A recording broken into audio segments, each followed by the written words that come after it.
भक्ति प्रियो ही माधव। नारद जी का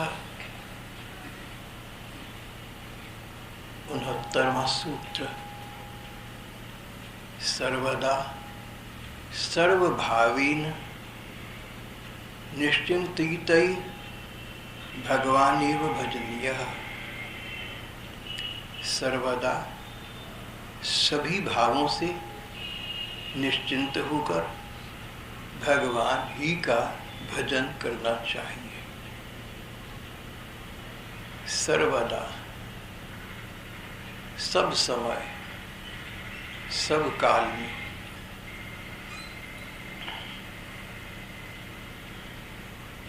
भजन करने के लिए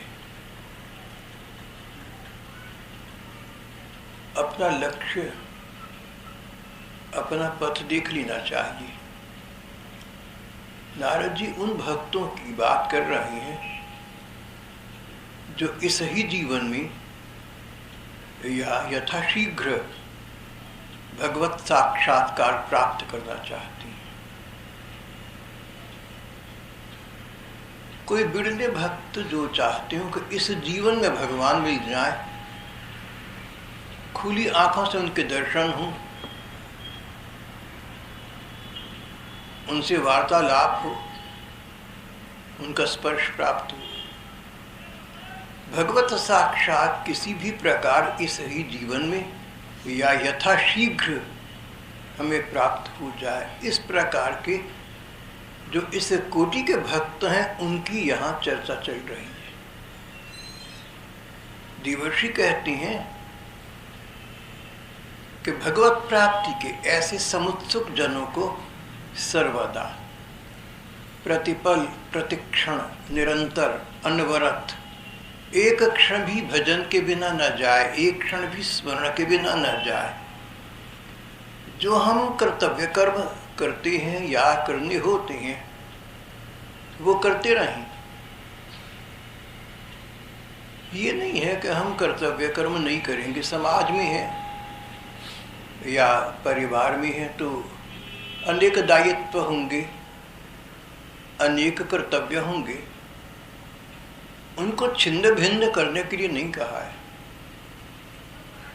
पर उन कर्तव्य कर्मों के पालन काल में, उन कर्तव्य कर्मों को करते समय पालन काल में, दायित्व वहन करते समय, जिम्मेदारियां हैं तो निभाते समय भगवान का चिंतन, भगवान का स्मरण बना रहे।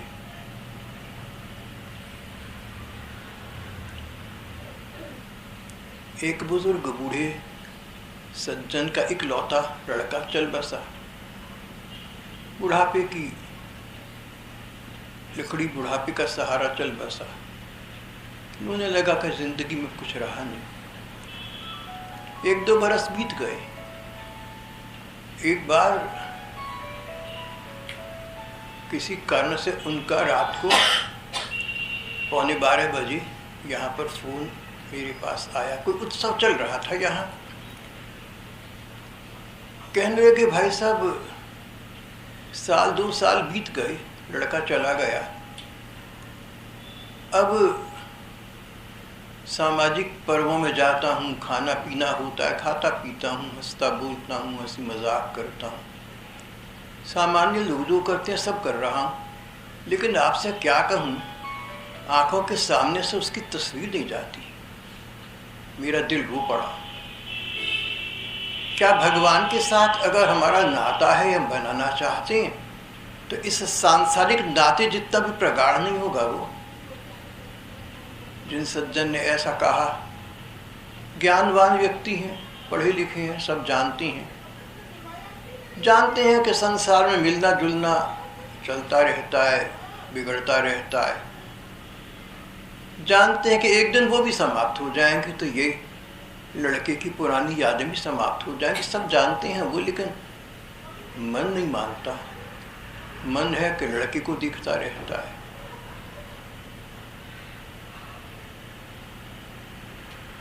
प्रसंगवश यहाँ एक बात और भी कह दूंगा। कहने लगे लड़के की माँ भजन करती रही सदा से, तो मैं सोचा करता था कि ये भजन पूजन में अधिक लगी रहती है, क्या लाभ है, बुढ़ापे जाके कर ली जो, लेकिन वो मानती नहीं थी, करती रही। भाई साहब अब एक अंतर पता लगा, मेरे अंदर बहुत सहन शक्ति है, पर लड़के को भूल ना पाया, वो तकलीफ दिल से जाती नहीं। और उसकी माँ होने के बावजूद धैर्य धारण कर लेती है, शांति रख पाती है, सहन कर रही है, भजन में लगी रहती है, मुझे ढांढस बंधाती है, कहती है देखो मैं तो माँ हूँ ना, मैंने उसको जन्म दिया था, पाला पोसा था, मैं भी तो भगवान के भजन में लगी रहती हूँ। और लड़के को अब नहीं याद आती उसकी, आप भी तो ऐसा करिए, मैं कैसे करूँ? बोले अब तक के संस्कार नहीं है, बचपन में तो करा नहीं, बुढ़ापे में आकर अब कैसे करूँगा? लड़के की माँ करती रहती है। उन भैया की ये मनोवृत्ति बड़ी समझ आ रही है, दोनों बातें समझ आ रही हैं, दिल से दुख नहीं जाता, मैं समझ सकता हूँ। अभाव है जहाँ किसी की अनुपस्थिति खलती है, वो अभाव, वो अनुपस्थिति हृदय से कभी दूर नहीं हुआ करते, वो ठीक कहती हैं। लेकिन दूसरी बात भी तो ठीक कहती है ना, कि लड़के की माँ ने जब वो सरकारी सेवा में थी तब भी भजन किया, परिणाम ये कि सहन करने की शक्ति थोड़ी उनमें आ गई। ये तो भजन की महिमा हुई। यहाँ बात चल रही है कि जब भगवान को इस ही जीवन में या यथाशीघ्र पाना हम चाहते हैं, तो सर्वदा, हर पल हर क्षण निरंतर उनका स्मरण बना रहे। जैसे जिनका लड़का चला गया, उन भैया को अपने लड़के का स्मरण बना रहता है, भली पार्टी में जाएं, खाने पीने खाएं और हंसी मजाक करें। मेरे सामने ये बहुत ठीक उदाहरण है। अच्छा तो नहीं है, काश कि उनका लड़का होता, उनको ये अनुभव न करना पड़ता, लेकिन जो हो गया, जो भवितव्यता थी, तो उसको देखते हुए तो इतना हो गया कि एक व्यक्ति के बुढ़ापे में उसका इकलौता चला गया, वो गम, वो तकलीफ, वो दुख उसको तब भी नहीं भूलता जब लोगों के निगाह में वो हंसता खेलता और खाता होता है। तो अगर भगवान के साथ हमारा प्यार का संबंध है या बनाना चाहते हैं, तो हमारी मनोस्थिति भी ऐसी हो सकती है।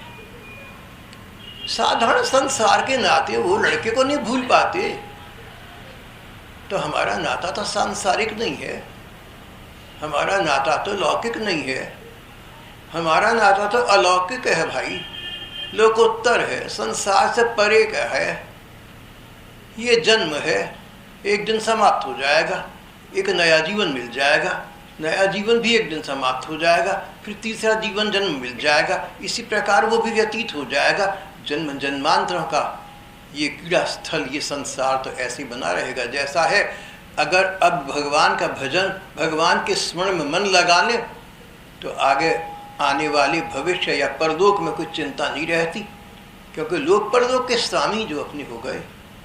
लेकिन ये तभी होगा सर्वदा, सूत्रकार कहते हैं सर्वदा, हर पल हर क्षण। अगर एक व्यक्ति हंसते खेलते समय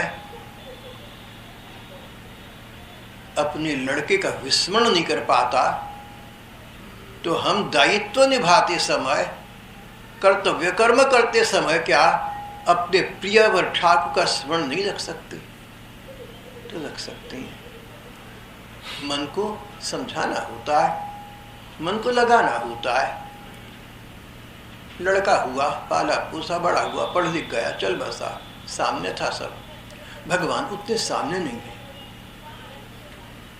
इसलिए उनके साथ नाता मानना जनसाधारण के लिए आसान काम नहीं है। लेकिन हम समझा तो सकते हैं, अपने मन को बतला तो सकते हैं। आज हमें संसार का जितना ज्ञान है, ये जन्म लेने के बाद ही तो कहीं से प्राप्त हुआ, सब इन्फॉर्मेशन है, सब सूचना मात्र ही तो है। तो जिस प्रकार संसार की न जाने कितनी बातें हमने सीख ली, चाह कर सीखी या अनचाहे में सीखी, जानकर सीखी या अनजाने में सीख ली। तो फिर जिन लोगों ने भगवान को पाया, हम उनकी बात क्यों नहीं सीख पाते? भक्त गाथाएं हैं, भगवान की लीला कथाएं हैं, अवतारी काल के कथा गाथा क्रम हैं। सबके अंदर एक ही बात कही, सब धर्मों में, सब ग्रंथों में, सब संतों ने, सब कालखंडों में, सब देशों में। अगर कोई एक ऐसी बात है जिस पर सारा संसार सहमत है,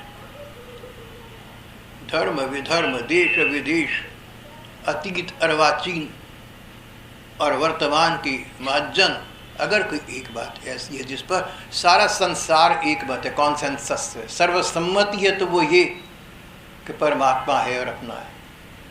कौन सा धर्म कहता है कि परमात्मा नहीं है? कौन सा धर्म कहता है कि परमात्मा हमारा नहीं है? यहाँ आकर सब एक हो जाते हैं। उस परमात्मा का, उस भगवान का प्रीतिपूर्वक स्मरण करना, उसको पाने का प्रयत्न करना अगर जीवन का ये कर्तव्य पथ बन गया, लक्ष्य पथ बन गया, उद्देश्य बन गया, तो फिर जैसी भी स्थिति हो, उस स्थिति के प्रतिकूल, उस स्थिति के बावजूद भगवान का स्मरण करना, यही मनुष्य को, यही मानव मात्र को शाश्वत शांति प्रदान करने वाला है। चिरस्थायी शांति, मानसिक सुख भगवान हैं। और जिस स्थिति में उन्होंने हमें रखा है, हम जानते हूँ ना जानते हूँ, उस स्थिति में कुछ भला होगा हमारा, इसका नाम है भगवान पर विश्वास होना। भगवत विश्वास के सहारे बड़े बड़े भक्तों ने बड़े बड़े कष्टों को सहन कर लिया और संसार रूपी इस मृत्यु सागर से पार हो गए।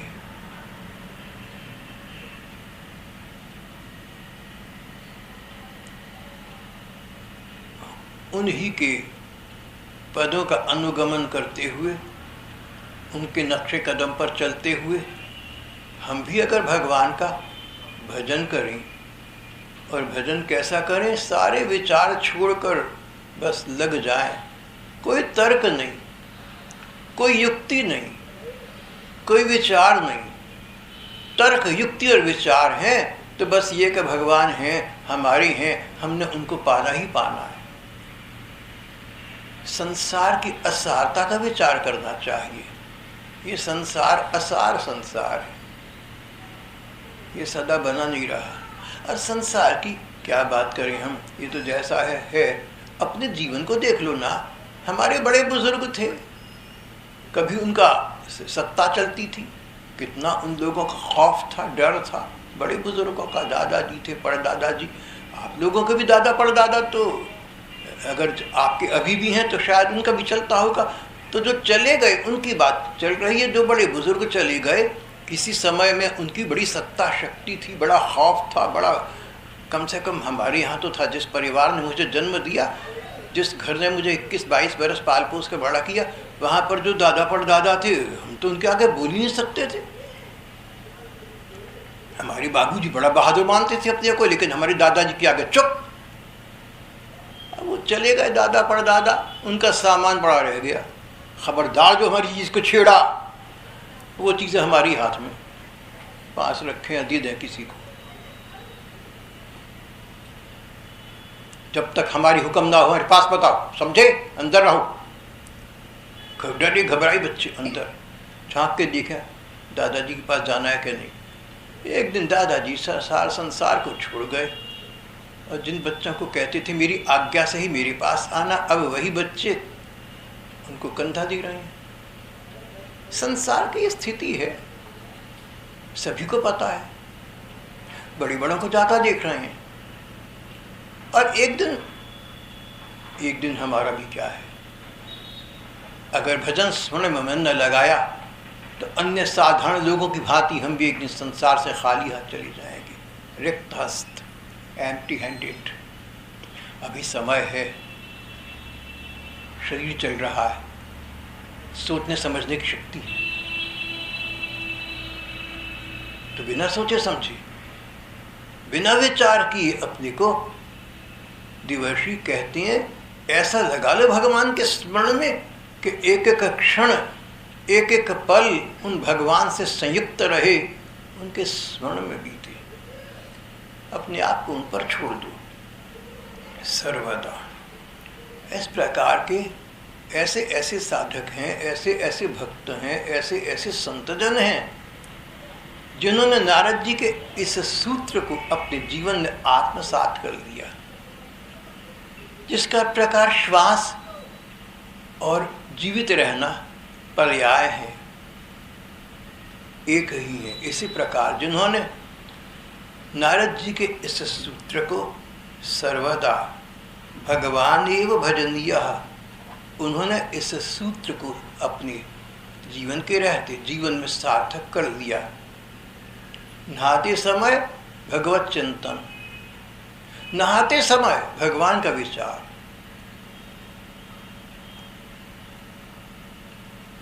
खाते पीते, उठते बैठते, सोते जागते भगवान का स्मरण। दो प्रकार का है, कईयों को अपने आप होता रहता है, उनकी बात नहीं चल रही, लेकिन जिनको अपने आप नहीं होता उनको प्रयत्न पूर्वक सोच विचार करके सतर्कता के साथ स्वयं करना चाहिए। तुम स्वयं करोगे तो ये स्वतः होने लगेगा, ऐसी स्थिति आ जाएगी। जब तक वो ना आए तब तक स्वयं करना चाहिए। नारद जी कहते हैं सर्वदा, सब समय। अब इस विषय में एक गोपिका के विषय में जो सुखदेव जी ने कहा, सर्वविदित भागवत का श्लोक प्रसिद्ध, सभी जानते हैं यहाँ के बहन भाई। गायन्ति चयन मनोरक्त धियोषु कंठ्यो धन्या व्रजस्त्रिय उर्क्रम चित्तयाना।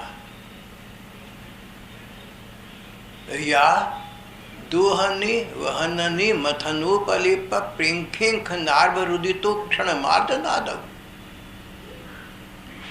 गोपिकाएं गायों को दूहते समय भी भगवान ही की लीला का चिंतन किया करती थी। गायों को दूहना कितना साधारण काम है ग्वाली घर के लिए, महिलाओं के लिए।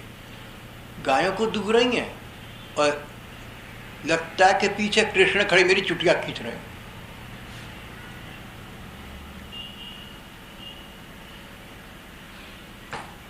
घर में छोटे छोटे नन्हे बच्चों को गोद में लिए लाड़ लड़ा रही हैं। लगता है श्याम सुंदर सामने आ गए और मुझे कह रहे हैं कि मुझे भी लाड़ लड़ाना, मैं तेरा अपना नहीं हूं क्या? अरे कहाँ है श्याम सुंदर? खड़े पीछे होंगे, बहुत चंचल नटखट हैं। मुड़कर देखा, कुछ भी नहीं है। मन ने मन से कहा, अरे निगोड़े मन, कभी इस कृष्ण को भूल भी जाया कर। गोपिकाएं अपने मन को समझाती है कि कभी तू श्याम सुंदर को भूल भी जाया कर। ये स्थिति है।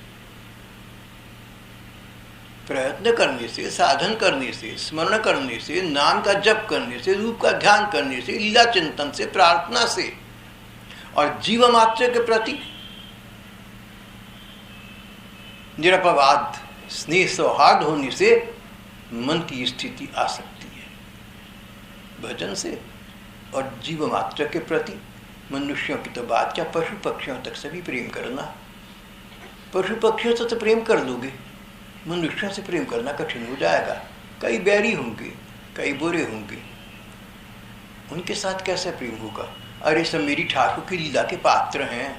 ये कौन सा, अगर कोई मुझे बुरा कहे तो मेरा मन कहे ये मुझे थोड़ा बुरा कह रहा है।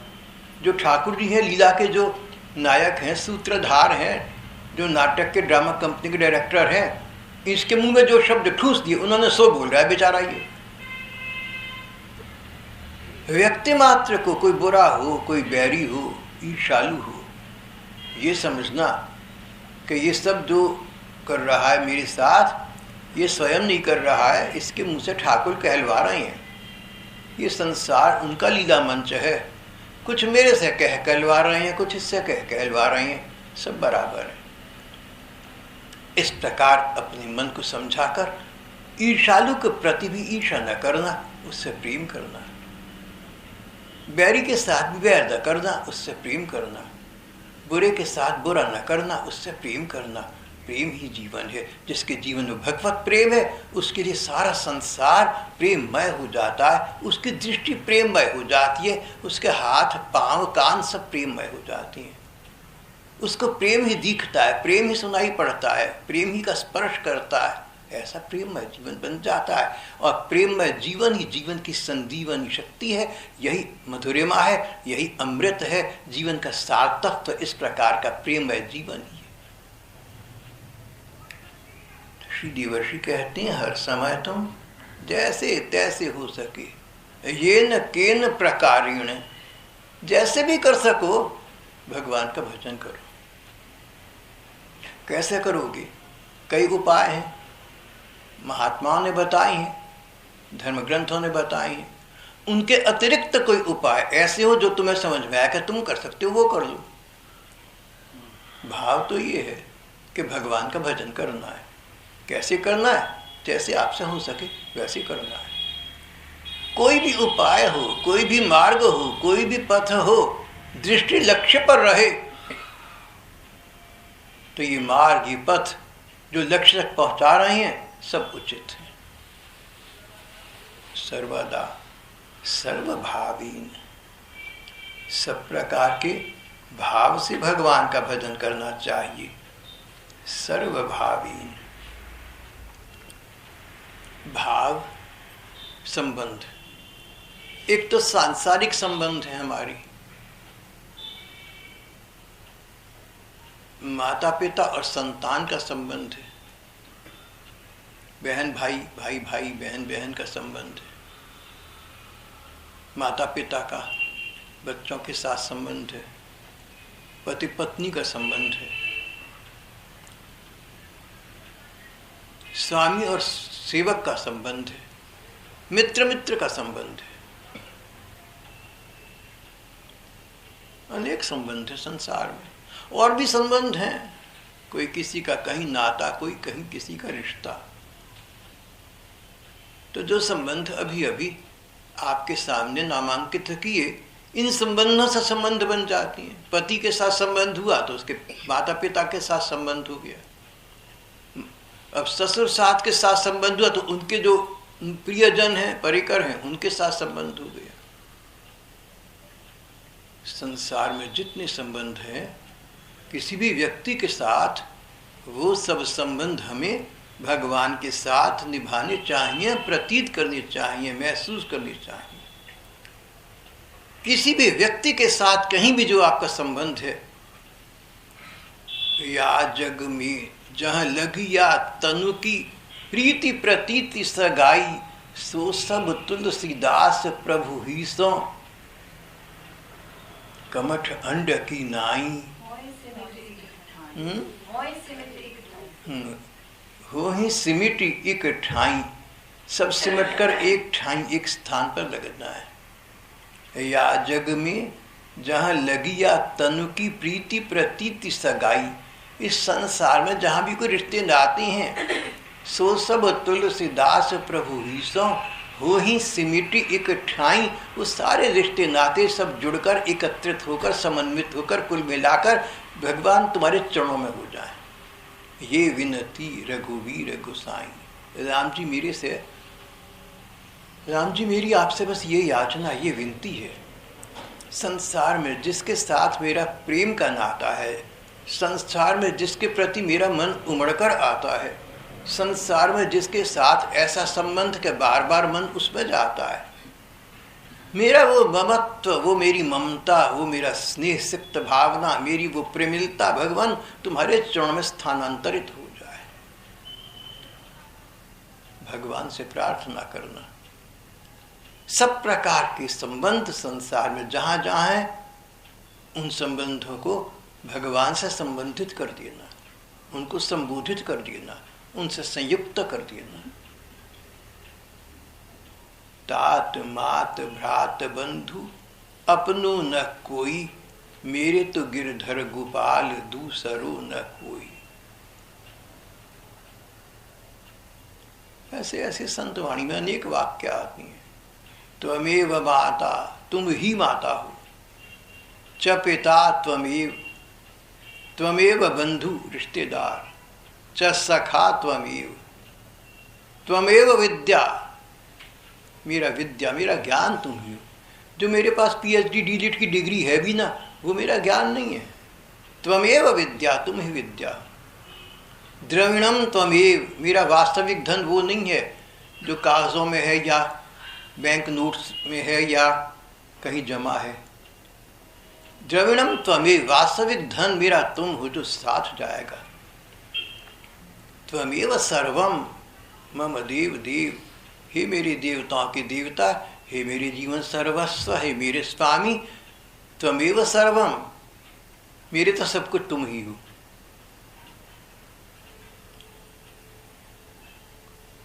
संसार में जितनी नाते हैं, संसार में जितने संबंध हमें पता हैं, वहाँ पर वो कर्तव्य रूप से निभाते रहना चाहिए, लेकिन दृष्टि भगवानमय बनी रहे। किसी के साथ प्रेम करो ना, कोई भी रिश्ता हो, कोई भी नाता हो, तो समझना उस समय कि तुम भगवान से प्रेम कर रहे हो।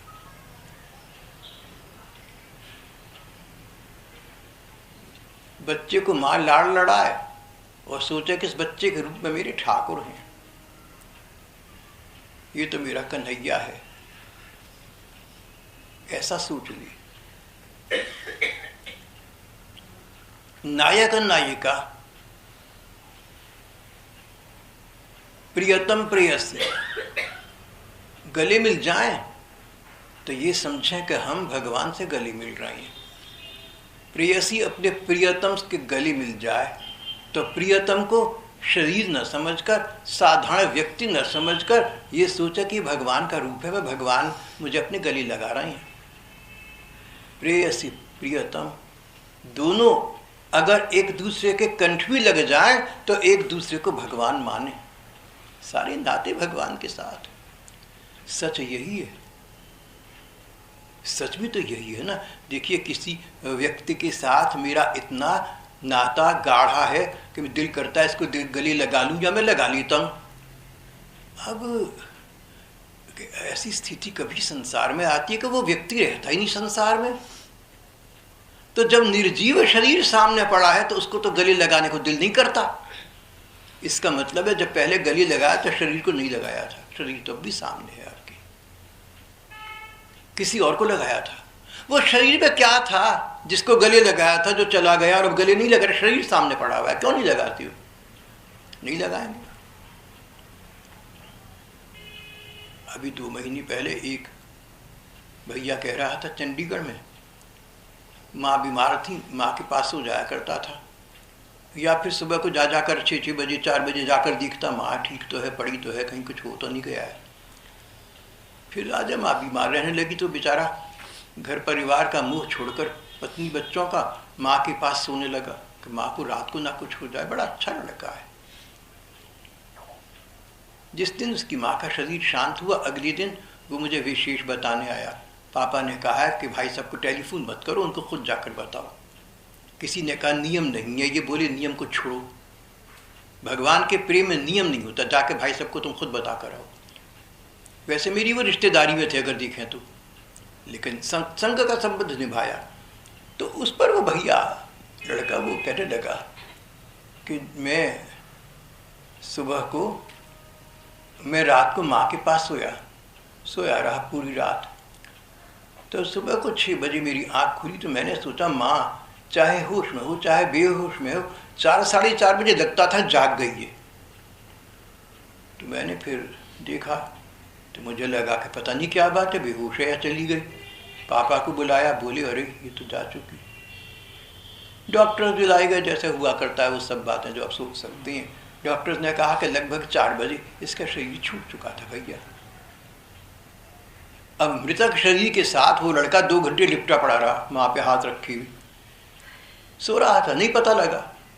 जब पता चल गया कि माँ चली गई तब तो नहीं उसने माँ से लिपटा होगा। माँ बच्चे का कितना संबंध स्वाभाविक है, कितना प्यार है, माँ का तो होता ही होता है। बच्चे का भी था ना, तभी तो पास सोता था, वो बच्चों को छोड़कर पास माँ के सो जाता था।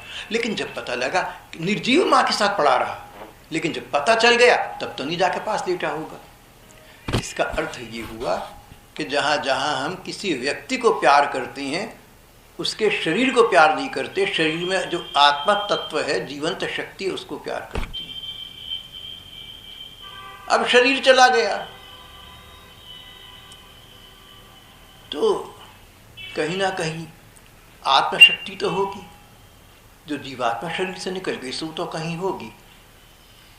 उस जीवात्मा के साथ, उस दिवंगत अपने जन के साथ प्यार का निभाना चाहो नाता, तो भगवान का स्मरण करो।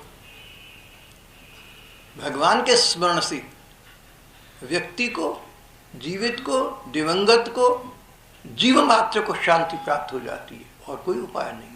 भगवत स्मरण ही उपाय है। इसीलिए नारद जी ने कहा सर्वदा कोई जीवन में कष्ट कठिनाई आ जाए तो अभी तुम भगवान का विस्मरण मत करना, भगवान का स्मरण बनाए रखना।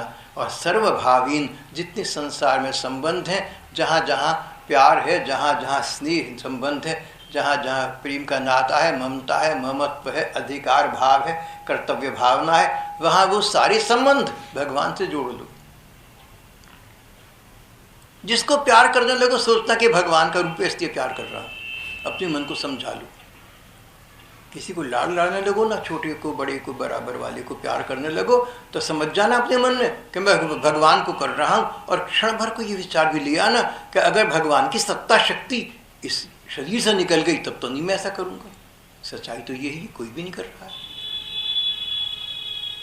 सर्वदा सर्वभावीन, तो सारे संबंध हमारे जो संसार में है वो सबके सब संबंध शाश्वत रूप में, निरंतर रूप में, अनंत रूप में भगवान के साथ हो जाए, भगवान में हो जाए, भगवान से हो जाए।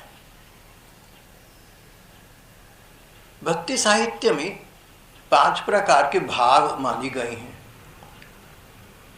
जिसका जैसा संबंध उसका वैसा भाव। जैसे माँ बच्चे का संबंध माँ बेटा है, भाव प्यार, लाड़, स्नेह। तो भक्ति जगत में 5 प्रकार के विशेष संबंध या विशेष भाव माने गए हैं। जैसे स्वामी सेवक का भाव, दास्य भाव। भगवान स्वामी है, हम उनके सेवक, हम तो उनके दास हैं। भगवान तुम कराते हो तो मैं करता हूं, तुम बुलवाते हो सो बोलता हूं, तुम शक्ति संपादन करते हो मैं उसका प्रयोग करता हूं। मैं तो तुम्हारा हूं, मैं तो तुम्हारा भृत्य हूं, मैं तो तुम्हारा सेवक हूं, मैं तो तुम्हारा दास हूं। तुम स्वामी हो, तुम जगन्नाथ हो, सारे जगत के नाथ हो तुम। हे जगन्नाथ, मेरे नाथ भी तो तुम ही हो। मैं तुम्हारी शरण में हूँ, मैं तुम्हारे चरणों में हूँ, मैं तुम्हारा हूँ, जैसा भी हूँ मुझको स्वीकार करो। दास्य भाव, भगवान स्वामी है, हम उनके सेवक हैं।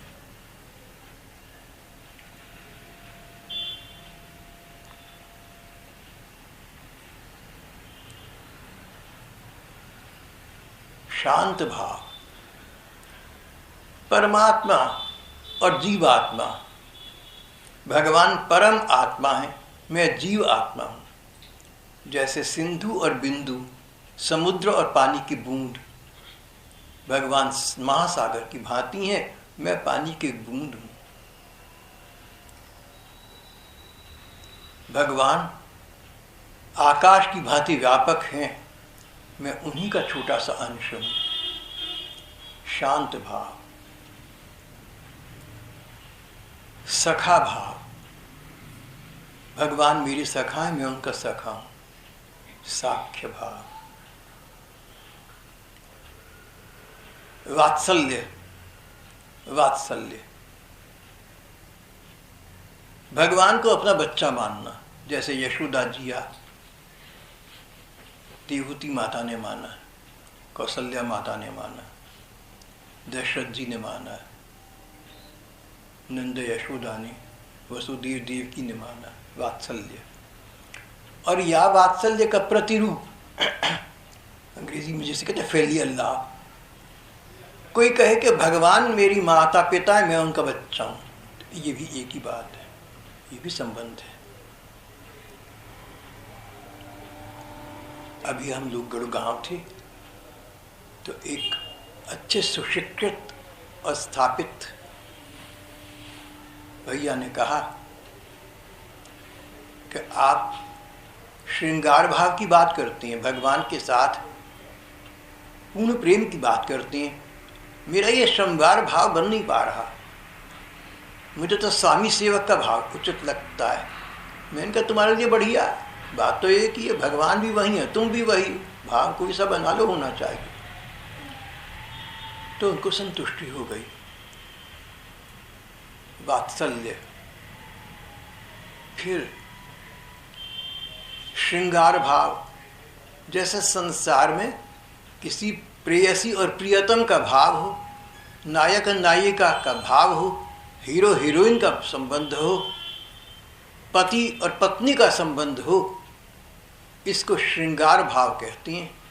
इसको कांता भाव भी कहती हैं, इसको सर्वस्व समर्पण भी कहती हैं, नाम कुछ भी दे दो, लेकिन ये कि भगवान मेरी सर्वस्व हैं और मैं उनका हूँ या मैं उनकी हूँ। भगवान के प्रति श्रृंगार भाव को भक्ति भाव में सर्वोत्तम माना गया है, क्योंकि इसके बाद और कुछ बचता नहीं।